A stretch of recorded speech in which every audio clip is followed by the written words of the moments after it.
Israel, as a country, was founded as a consequence of and amidst a fair bit of conflict and turmoil. It was formally established in mid-1948 after years of settlement in the area by Jewish people fleeing persecution elsewhere around the world and years of effort to set up a Jewish-majority country somewhere on the planet, that persecution having haunted them for generations in many different parts of the world. And in the wake of widespread revelations about the Holocaust carried out by the Nazis in parts of Europe that they conquered and controlled, Israel finally happened. So the country was finally formally designated, in part because Jewish people had been treated so horribly for so long, and there was finally government-scale support for this effort following that conflict, and the realization in the wake of World War II of just how monstrous that treatment had become. The area that was carved out for this new nation, though, was also occupied and claimed by other groups of people. The British and French controlled it for a while in the decades leading up to the creation of Israel, but before that it was ruled by the Ottomans as part of their Syria administrative region, and like the rest of their empire, it was formally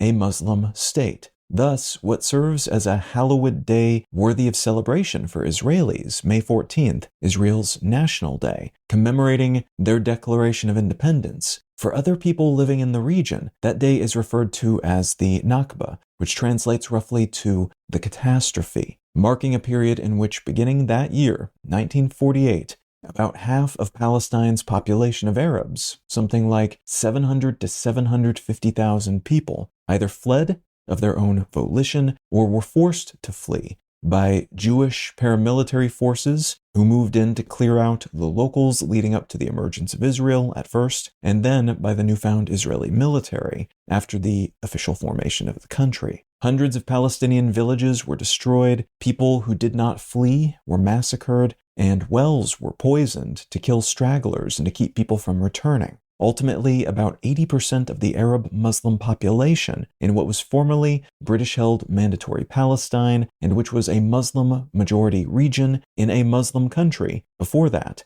were forced from their homes, leading up to or just after Israel's Declaration of Independence. This, alongside the existing hatred toward Jewish people some regional leaders already had, mostly for religious reasons, sparked the 1948 Arab-Israeli War, which was just one of several and frequent full-scale military conflicts between Israel and its neighbors in the early days of its existence, the Israelis mostly on the defensive and frequently targeted by surprise attacks by many or all of their neighbors simultaneously, even in the earliest days of their national founding. Israel, in part because of support from international allies, and in part because of its militarized society, that militarization reinforced as a consequence of these conflicts as well, fairly handedly won every single war against, again, often all of their Muslim neighbors simultaneously, though often at great cost, and those victories led to a sequence of expansions of Israel's borders and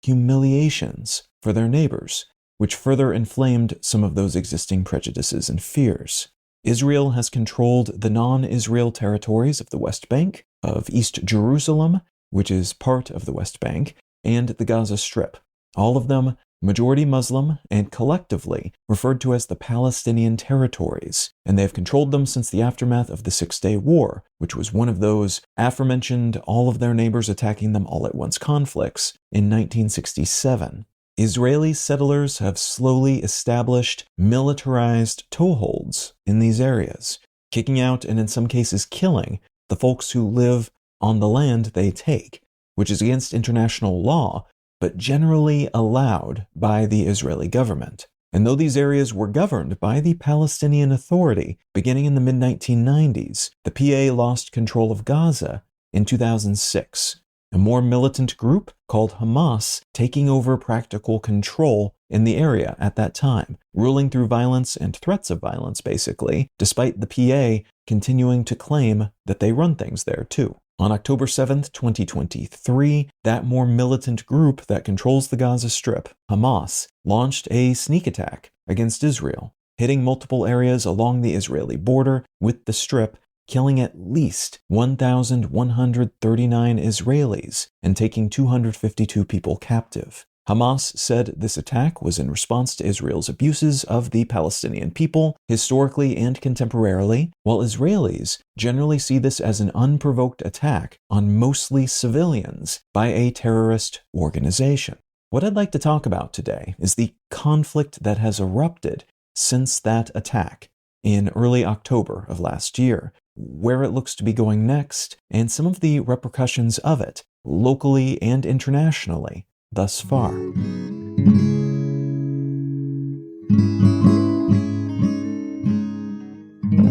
You're listening to Let's Know Things. I'm Colin Wright. Learn more about Let's Know Things, subscribe to receive free email updates, and or become a supporter to receive monthly bonus episodes at letsknowthings.com. In the days following Hamas's attack on Israel, the Israeli military began bombarding targets throughout the Gaza Strip, focusing on Hamas targets, of which there were many, but because of how interwoven these targets were with civilian infrastructure, located in civilian buildings and in extensive tunnels underneath many major cities. That also meant bombarding a lot of areas jam-packed with everyday non-Hamas civilians. The Israeli military then started warning folks to leave, leading up to a more formal ground invasion. Supplies were cut off, and tens of thousands of people fled to the south, beyond the range of this impending invasion and the ongoing rocket and artillery barrage, though a lot of non-Hamas people were killed, and a lot of civilian infrastructure was demolished, which triggered an even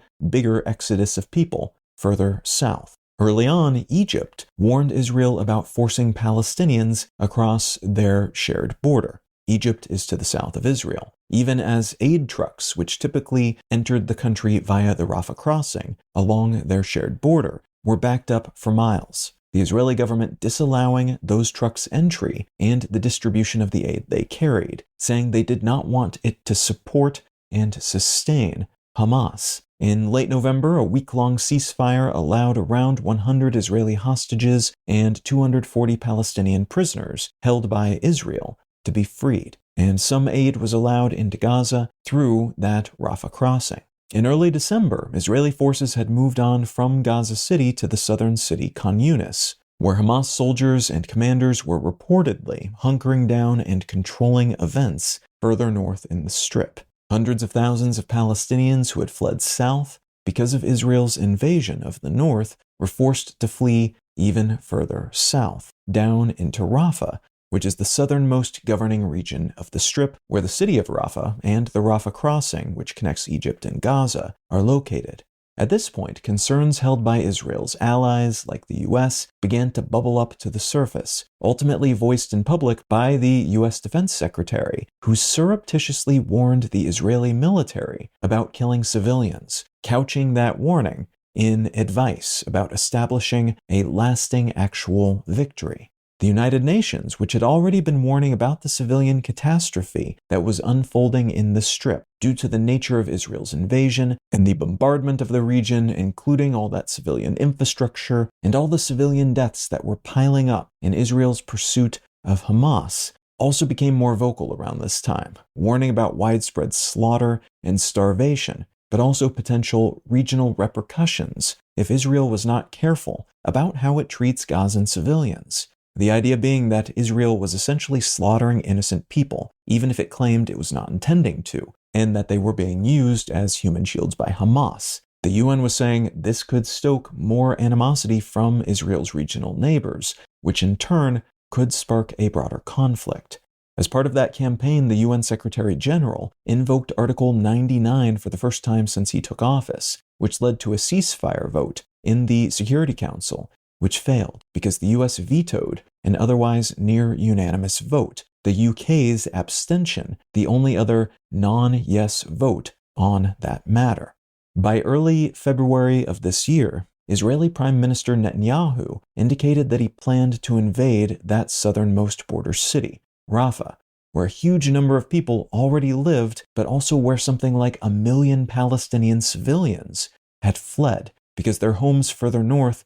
were bombarded, invaded, and in many cases left in ruins. No shelter, no electricity, no water. So around 1.5 million people were trying to survive in a city typically inhabited by maybe a third of that number. Israel's neighbors and other entities throughout the region issued formal statements against a potential invasion of Rafah, citing concerns for the civilians who are now massed there, densely packed into this city, and thus at great risk of harm should bombs start dropping and bullets start flying. And US President Biden shifting away from a seeming policy of having other folks in his administration condemn and criticize and warn about how the invasion was proceeding as part of an apparent effort to maintain formal top-of-the-hierarchy alignment with Israel, said that there should not be any kind of military operation in Rafah until and unless there's a, quote, credible and executable plan for ensuring the safety of and support, end quote, for these citizens who were hunkered down in that city. But Netanyahu, despite those criticisms and warnings, doubled down on his ambition to invade the city and take out what he claimed were the final remnants of Hamas's leadership in the Strip, whatever the consequences. Within days of that statement from Biden, Israel's military launched a raid into Rafah, which freed 2 Israeli hostages, but resulted in the killing of at least 70 people, dozens of whom were children, according to Gaza's health ministry. Around this time, it was reported by that same health ministry that more than 30,000 Palestinians had been confirmed killed in the invasion so far, most of them women and children, though presumably a great many of them Hamas-aligned militants as well. And it's generally understood that this is probably an undercount, as it does not include those who are tallied as missing but not confirmed killed, and it does not include the number of people who have died from non-explosion, non-bullet injuries and conditions, like those who have starved and those who have died for lack of medical treatment or of disease or infection. By March, essentially everyone, except seemingly Netanyahu and his main supporters in the government, which at this point is primarily the further right chunk of the country's parliament, have expressed concern about the consequences of an invasion of Rafah. And while discussion about this continued, and all sorts of entities like the EU encouraged Netanyahu to not attack the city, the Israeli military scaled up from smaller-scale incursions and attacks to airstrikes on the city becoming a daily occurrence by the latter half of March, many of those strikes targeting buildings where civilians were sheltering. Netanyahu announced in early April that there was a planned date for a full-scale invasion of Rafah, not divulging the day, but making this announcement shortly after the U.S. said it would not condone or support such an attack, to which Netanyahu replied that Israel would go it alone if necessary. Israeli troops left Khan Yunis around the same time, and thousands of Palestinians fled north from Rafah to seek shelter there, worried about an impending attack on Rafah. But a significant portion of those people returned to Rafah soon after, as Khan Yunis and other towns and cities further north were reduced to rubble, and several people died after stumbling upon unexploded bombs and other munitions. So these areas were generally, in a lot of ways, just not safe or habitable. Egypt gave yet another warning to Israel not to force Palestinian civilians across their shared border in mid-April, saying basically that the peace the two countries have enjoyed for 45 years was at risk, depending on what Israel did next. They also surreptitiously began constructing refugee facilities near their shared border with Israel around this time,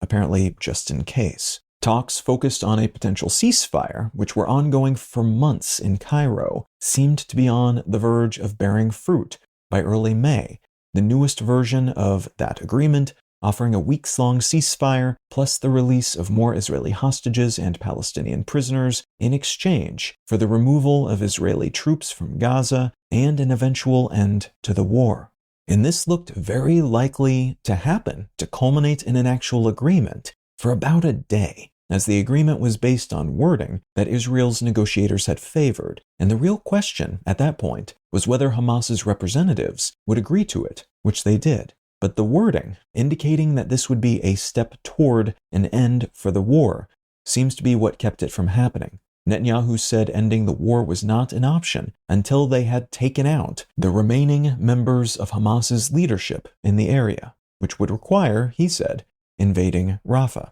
That same week, the first week of May, Israel ordered Palestinians in the southern portion of Rafah to evacuate using phone messages and dropping leaflets, and Hamas, seemingly in response to that indication of an imminent attack, agreed to an edited ceasefire deal that seemed to give Israel everything it wanted, but Israel's war cabinet said it still wasn't enough. Airstrikes into Rafah have since picked up, and U.S. officials have confirmed rumors that the U.S. government paused a shipment of bombs meant for Israel, as they were concerned these bombs would be used in Rafah. And this type of bomb would be devastating in such a tight-packed, civilian-populated area. On May 7th, Israeli tanks entered Rafah, took control of the Rafah Crossing into Egypt, and sealed the border, preventing the import of all international aid into the Strip. Since that initial tank incursion, around 800,000 Palestinian civilians have fled Rafah and are now considered to be internally displaced, still living in the Gaza Strip, but most without homes to return to, their cities and towns, in many cases, completely demolished or otherwise unsafe, all of them living in tents, without shelter, and often without food, without clean water, without the other necessities of life and security. Just as some of these civilians fled back toward more northern portions of the Strip, though, fighting began anew in several of those northern cities, where Israel's military officials say Hamas is resurgent, and Hamas's military wing continues to claim periodic, often asymmetric victories against the invading Israelis. So it's likely those Hamas forces are indeed attempting to reestablish themselves in these previously invaded, now mostly destroyed areas, and that they are hiding amongst those who are internally displaced, which of course complicates matters for both the Israeli military and for all the innocent people who are just trying to find a place that's not actively being bombed or shot up in the Strip. As this conflict wears on in the Strip itself, there have also been substantial consequences for Israel internationally. Most prominently, perhaps, being the deterioration of its reputation and standing in the international community, and the damage that's been done to its relationships with its neighbors and allies. Most shocking to some has been the slow, careful, but increasingly overt pullback by the United States in its support for Israel. The U.S. has traditionally been Israel's big primary ally in the world, showing basically absolute support for anything Israel does. But the Biden administration, though they've been careful to support Israel in almost everything, even to the point that it has hurt the administration's reputation at home, has made statements in which they criticized Netanyahu's actions and is slowly beginning to take practical action as well, mostly in terms of arms shipments so far, but they've also hinted that they might vote differently in the UN and other bodies as well if this goes on for much longer, denying Israel some of the cover it has enjoyed up to this point within entities like the UN Security Council. Egypt has made clear time and time again that they do not like what is happening and that things will go very sideways between them and Israel if Palestinians are forced to flee across their shared border en masse. And that could mean worsening relations, but it can also mean some kind of military pushback, as has been the case between these two countries several times in the past. Israel has been on the verge of several big diplomatic breakthroughs with its neighbors in recent years, especially its wealthy, spendy neighbors like Saudi Arabia, the UAE, and Bahrain, but also Morocco and Sudan. And the idea was to bring other Arab nations into the fold into the near future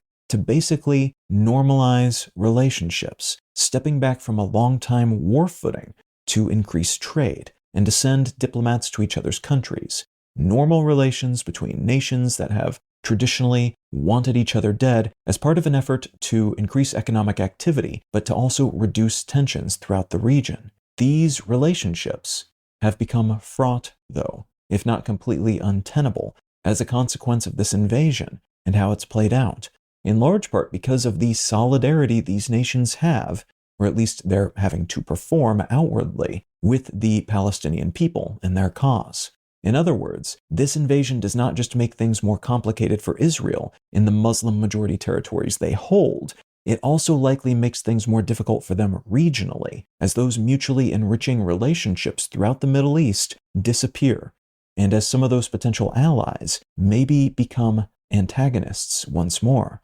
Speaking of enemies, this whole situation has in some ways empowered perpetual Israel antagonist, Iran, which was beginning to feel threatened and excluded by all those new friendships and relationships between Muslim nations and Israel, but which now enjoys more power than it has had in a long time. As the tone has shifted, Israel has shown what Iran can portray as their true Muslim-hating colors, and the militant proxy groups Iran funds and arms like Hamas and the Houthis in Yemen and Hezbollah and Lebanon have all gained an influx of support, of benefactors, and of soldiers because they seem to be fighting the good fight against a colonialist, imperialist, anti-Muslim entity that is stoking support for its own enemies across the region. All of this is shaping events elsewhere as well. There's a chance aspects of the U.S. presidential election in November will be shaped by perceptions of how President Biden handled this unwieldy situation.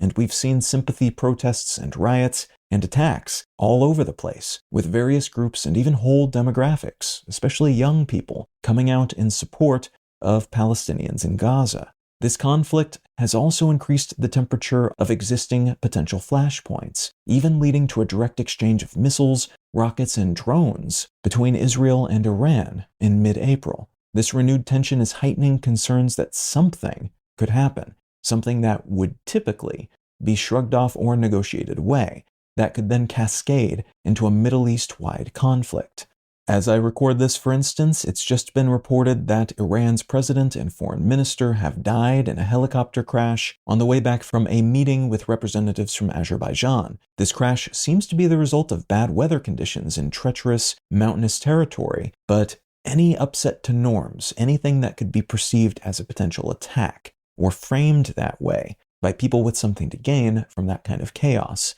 and accusation, could serve as a spark that ignites a Middle East-wide conflagration. All sorts of things that would typically not be seen through the lens of militarized geopolitics then are now being, at times, perceived that way, and that has made the region even more volatile. There's a lot of pressure on Israel internationally to change what they're doing at this point, but what happens next may be shaped by the country's internal politics. A centrist member of Israel's war cabinet recently said that Netanyahu had until June 8th to present a plan that would secure the release of the remaining Israeli hostages held by Hamas, to establish stable governance in the Gaza Strip, and to normalize life in Israel and relations with regional neighbors like Saudi Arabia, among other demands. This ultimatum is being seen as an indication that there is widespread disagreement with how Netanyahu is running things, even from within his own government, and the country's defense minister recently said that the invasion is on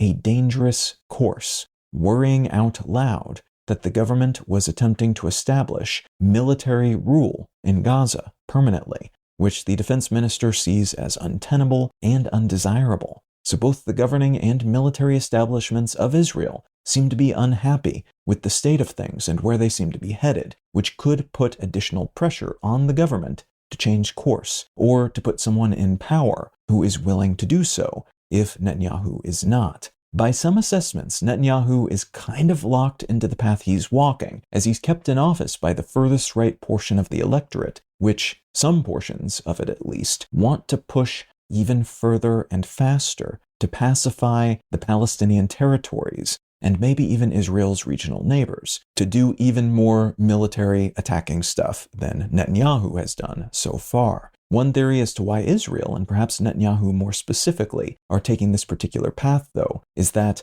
a bit like the US in the wake of the attacks on 9/11 in 2001, he's maybe afraid that if Israel does not respond with overwhelming, even brutal force after being attacked so brazenly, the country's enemies, of which there have traditionally been many, will see them as weak and vulnerable to such attacks, and they must thus make it very clear that anyone who tries such a thing in the future will be wiped out, no matter the consequences for Israel or for anyone else. It's also been posited that Netanyahu might be attempting to retain his hold on power by keeping the country on a war footing, or that he might be held hostage, basically, by that further right portion of the government, which holds outsized sway on the country right now. Whatever the actual rationale, and whether maybe this is all just being planned in the moment as a series of individual seeming necessities that are adding up to a bunch of new problems for Israel, for Palestinians, and for the region, there is a chance that all the external pressure, plus the pressure from portions of his own government, will force Netanyahu's hand on this,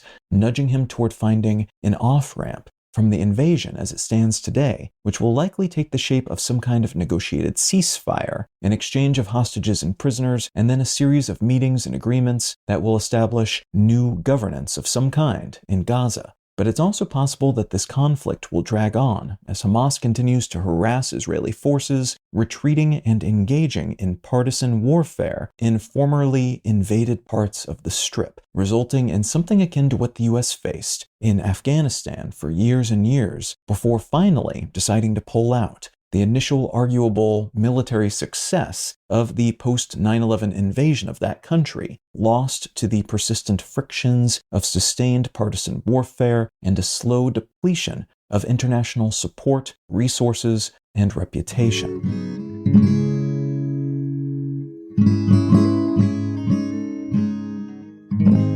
The book I'd like to recommend today is called Going Zero by Anthony McCarten. This is a technology-focused thriller that reminded me a bit of Enemy of the State. The idea is that a tech startup has come up with the ultimate surveillance technology that they are trying to prove to government intelligence agencies that it's worth their time and investment. And in order to prove that, they have selected 10 different people, different backgrounds, different slices of life that have been tasked with avoiding this surveillance system for 30 days. They don't know when it's going to happen, but they're given a 2-hour head start to go implement whatever plan they make that they think will help them avoid this system. And then if they're able to avoid it for 30 days, they receive $3 million in cash. I don't want to give too much away. It's a fun story, but one of the people that was selected, who initially seemed like somebody who would be picked up by this system almost immediately, would be